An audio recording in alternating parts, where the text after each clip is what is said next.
মাতৃভাষার মাধ্যমে নতুন কোনো বিষয় শিখতে পারা শুধুমাত্র সহজই নয়, বরং অনেক আনন্দদায়কও বটে। হ্যালো স্টুডেন্ট, আসসালামু আলাইকুম। আমি তাহমিনা তাহরিম এসটি।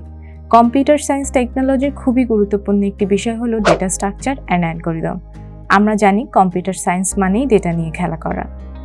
সেই ডেটাকে বিভিন্নভাবে ব্যবহার করা বা বিভিন্নভাবে সজ্জিত করা, প্রয়োজনের সময় সেই ডেটাগুলোকে আমরা কিভাবে অ্যাক্সেস করব বা ব্যবহার করব, এই সম্পূর্ণ বিষয়ের খুঁটিনাটি সব কিছু আলোচনা করা হয় ডেটা স্ট্রাকচার কোর্সটিতে।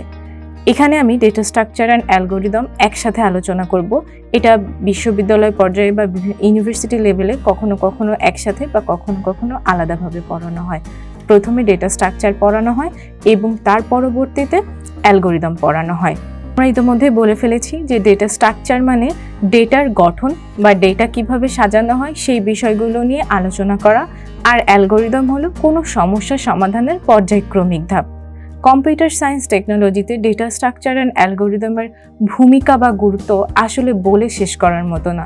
বর্তমান চতুর্থ শিল্প বিপ্লবের এই সময়টাতে আমাদের যুগের সাথে তাল মিলিয়ে চলার জন্য বা নিজেদেরকে এই প্রতিযোগিতার যুগে দক্ষ করে তোলার জন্য আসলে অ্যালগরিদম বা ডেটা স্ট্রাকচারের ভূমিকা অপরিসীম। এই কোর্সটিতে আমি চেষ্টা করেছি ডেটা স্ট্রাকচার অ্যান্ড অ্যালগরিদমের বিভিন্ন বিষয়গুলোকে মাতৃভাষার মাধ্যমে খুব সহজ ও সাবলীলভাবে ব্যাখ্যা করার জন্য, যেখানে আমরা শিখব ডেটা স্ট্রাকচারের বেসিক নিয়ে, অ্যালগরিদমের বেসিক সম্পর্কে, অ্যারে, পয়েন্ট আর লিঙ্ক লিস্ট নিয়ে।